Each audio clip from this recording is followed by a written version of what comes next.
Morning guys, it's back again. Boss Marky, panibagong araw at panibagong vlog naman tayo ngayon guys. Guys, natangalian akong gising. Pag gising ko kanina, ginising ako ni Mylene kasi napagod ako kagabi guys.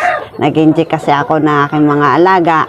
At pumunta kami ng palengke at bumili kami ng gulay. At ayan guys, update ko kayo sa aking mga alaga kasi may pakalat-kalat at nilagyan ko sila ng tubig dito sa dito sa may kubo at hindi ng init kasi kailangan ng aking mga alagang tubig kasi mainit. At ang tinimpla ko sa kanila guys ay dehydrate kasi yan mainit na. Kaya guys, papakita ko sa inyo yung aking mga manok at nagpula yung muka nila nung simula nung in-inject ko ng vitamins. Guys, dami kong pakalat-kalat. Dito muna tayo guys mag-update. Kasi bukas naman doon para meron na naman tayong ibibidyo. At ayan o. At ano guys, pag ganitong mainit na pag bukas yung square pen, ayan, pumapasok na lang yung mga inahin. At andun o, ayan o, pakalat-kalat. At magsasagot tayo guys dun sa nag-comment sa atin yung bakit daw yung panlaban niya at walang ganang kumain at mahinang kumain. At sasagutin natin guys. Guys, nagbabad ako ng tubig na nilagyan kong dextrose. At ayan guys, yung ginamit ko kagabi pag inject.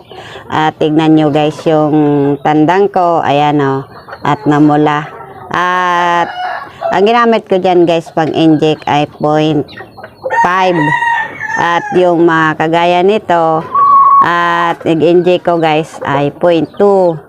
Kasi nagsimula na ako mag-inject lato guys kasi kagabi napagod ako kasi ang dami kong pakalat-kalat na mga inahin na kagaya niyan. At ayan, kasi dyan sila naghapon kagabi isa-isa at dun sa kahoy, dun sa may lagundi, miracle fruit. At dyan sila naghapon at dinakip ko pa isa-isa. At para matandaan ko guys yung pagdadakip ng aking mga alaga, at kinulong ko muna sa scratch sa square pin para hindi tayo malito pag inject. At yun ang ginawa ko. At ayan guys yung pakalat-kalat ko. At mamaya guys, pag hindi pa hapon, ubos na yan yung painuman. At ayan guys yung ginamit ko pag inject at parang lumalabo yung camera natin. At ayan, yan yung ginamit ko pag inject. At simula noon guys nag-inject ako, ayan, pula na yung mukha nung inahin at yung aking asil. At ayan guys at ang ganda ng tindig ni asil. At ayan guys at doon palan guys sa pagpunta namin sa Albay.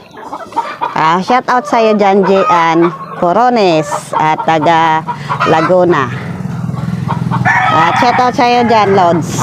At ayan nag-injikan ko yan kagabi. Ito 0.2 at ito din yung si Talisay.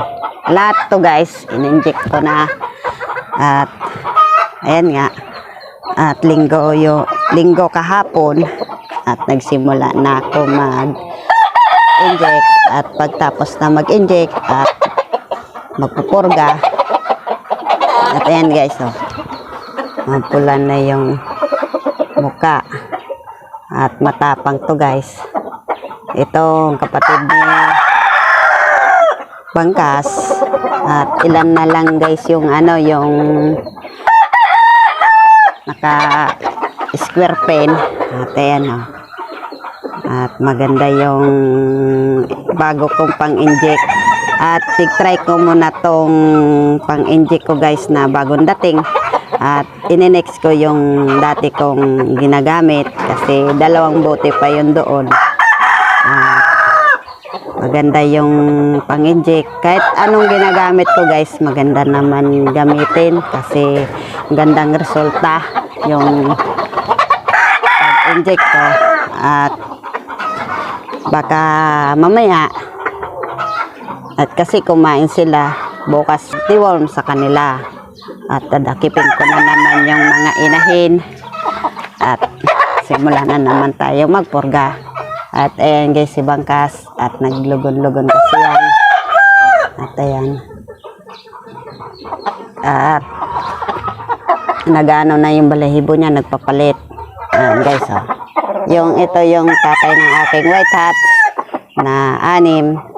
At yung nanay ng mga sisiw ay yung si Bernie Santo. At then ito yung binili din namin to, itong white hats. At ito din, oh. Mapula na yung muka at may sunod-sunod na nagsusunod din na sisiw. At ayan, oh. Sunod ng sunod. Katiginjikan ko din yan kagabi guys, 0.2. At ito din. At ang dami kong pakalat-kalat. Ayan pa guys. At ito din. Si Asil yung inalagaan ko. At ayan, oh. At may tali. At baka bukas magwawalis na naman kami dito guys. At may mangingitlog. At ayan guys, oh. Yung inahin na yan, ayan, oh. At tiginjikan ko na yan. At 2 inahin din dito. At buti na lang ngayon guys, hindi na sila nagbubugbugan. At friend na sila. At mamayang hapon guys, at ilalagay ko na dito yung solar kasi may binili naman si Ate Glenn. At ayan guys, yung aking mga alaga. At ang dami guys, napagod ako kahapon. Ayan, oh. Napagod ako pag inject. At mag-isa lang kasi ako guys. At hindi naman kasi marunong si Maylin at mag-inject. Kaya ako talaga ang nag-inject. At ayan, oh. At nilagyan ko ng tubig. At may nagkukutat din ako na mga alaga. At ayan, kasi lahat sila guys nangingitlog. At pagkakahapon madami na naman yung kinukuha namin na itlog. At ito din guys, yung binigay sa amin, nanalo din to. At ito, kay Tabilog to. Yung tatay nito guys, galing din dito sa amin. At yun.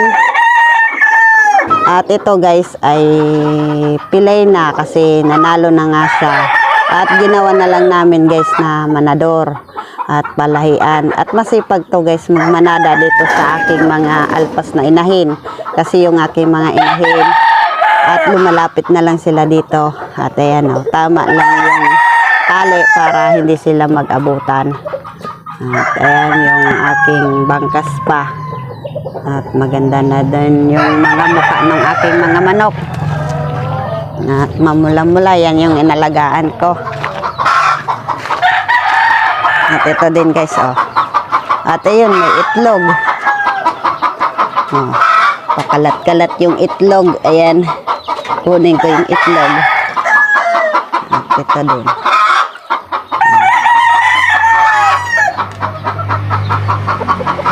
At baka kasi ano yung kumain ng inyong panlaban kasi wala pa naman akong na-experience na sa panlaban na hindi kumain at walang ganang kumain. Baka kasi yan idol, busog pa yung iyong panlaban At pag ganon, ipasting mo muna, idol. At patukain mo siya ng hapon at hindi mo siya pakainin ng umaga at tanghali. At baka yan guys ay baka busog pa at painumin mo ng tubig. At pag ganon, i-check mo lagi at baka masamang pakiramdam niyan at walang ganang kumain. At amuyin mo yung bibig at yung ilong at baka may sipon. At kung hindi pa kumain at hindi ko kasi guys kung kasi wala pa ako niyan na experience na walang ganang kumain. I-check mo guys yung iyong manok at baka kasi masama ang pakiramdam niyan at walang ganang kumain. At pag ganon, kunti lang yung tubig loads na ilagay mo sa iyong patukaan ng iyong manok. At baka kasi isa din yan guys sa iyong manok na nandito tayo sa silong. At ang iyong manok ay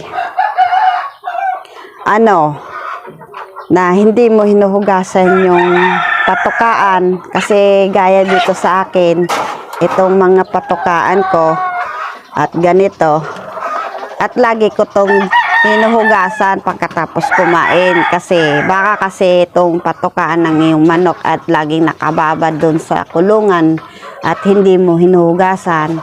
At isa din yan guys na meron din tong amoy na yung tira at palagi mong ginagamit. At lagi kasi to guys na amoy din tong panis. Kaya ang gawin mo guys dyan sa iyong manok na hindi gano'n kumain. At isa lang din yan, baka kasi hindi mo na deworm. At kasi kailangan din natin bago tayo maglaban ng ating mga alagang manok. At i-deworm mo rin yan guys. At pagtapos paliguan. At i-check mo lagi, bantayan mo pag pag walang ganang kumain. At ka muna kasi pag matagal pa naman ilaban ng iyong manok, yung normal na munang patukaing ipabigay sa iyong manok. At yan, pag malapit ng ilaban at itry mo yung panlaban na patuka at konti lang yung ibigay. Kaya yun guys, yun lang kasi ang ang ipapayo ko sa iyo. At pag ganyan kasi baka kasi masama pakiramdam yan guys. At kung ano lang yung dapat nating gawin at yun lang ating gawin doon sa ating mga panlaban na kasi ganito kasi yung aking mga patukaan, lagi ko kasi itong hinuhugasan kasi mas maganda din sa ating mga alaga yung mga patuka nila at malinis. At bago tayo magbigay ng patuka, at least ito malinis at wala tong amoy na kasi ganyan kasi yan guys sa ating mga alaga. Pag hindi natin ito hinuhugasan at ito lalagyan natin tubig at pinapainom sa kanila at binababad natin, ay yan magre-resulta yan. Hindi yung una niyang maamoy yung patuka at naamoy niya yung mabaho. Kaya yun guys, hugasan mo lang yung patukaan. Kaya good morning na lang sa inyo dyan mga idol. At thank you sa subscriber at sa mga nag-subscribe at nag-like dyan sa aking video. At shoutout na lang sa inyo dyan. At ayun, at nag-video kasi ako kahapon sa aking mga sisiw at ang ingay guys. Kasi mangingitlog yan. At nag-video ako kahapon at hindi ko expect na ganun magdadagdag yung aking subscriber. Thank you dyan sa inyo at sa pagtitiwala. At magbi-video lang ako kung ano yung mga naging experience ko dito sa aking mga alaga. At yung aking mga manok ngayon Lods ay guys, ang aking mga alagang manok guys, at wala ako ngayon na experience na may sipon. At ayun, At ang ginawa ko ngayon guys ay nagbabad akong painuman kasi mainit na. Kaya ang ginagamit ko ngayon sa aking mga alaga ay yung dextrose kasi super init. At ganitong mga oras at 9 na ngayon guys at super init na, talagang summer na talaga. Kaya yun yung ibang nagbabakasyon at enjoy yun lang ang inyong mga pagbabakasyon dito sa Bicol kasi maganda naman dito ang pasyalan sa amin, lalo na dito sa lugar namin sa Bicol. At kasi kagaya ko guys at kagaya ni Maylin at hindi kami makapasyal-pasyal, bihira lang pag uwi sila ni Junior tsaka sa Tiglin kasi sila ay may sasakyan. At kami, andito lang kami sa bahay at lagi lang namin ginagawa dito at araw-araw yung pagro-routine, yung pagpakain at pagpapainom at maintain yung vitamins at pag may sipon, asikasuhin. Kaya yun guys, thank you na lang sa inyo dyan. Kaya kami ni Miley nag-enjoy kami sa pagmasyal at doon kami sa likod. Kaya parang ang saya-saya talaga namin guys kasi ayun nga, kasi bira lang kami makalabas at makapasyal at parang yung nawawala yung stress at yung pagod. Kaya pagkatapos nun guys, pag pasyal, back to normal na naman tayo. Kaya ganito na naman yung aming mga gawa. Kaya ayun guys, good morning na lang sa inyo at shout out na lang dyan. Kaya Gian, Porones at Tagalaguna, shout out sa iyo dyan at mag-ingat ka lagi sa trabaho mo at sa pang-araw mo. Kaya ingat ka dyan idol. Kaya bye-bye. Kaya hanggang dito na lang yung aking video at ulitin ko at please like and subscribe sa notification bell para lagi kayong update sa aking video. Kaya thank you sa pag-subscribe at sa pagtitiwala. Kaya bye-bye!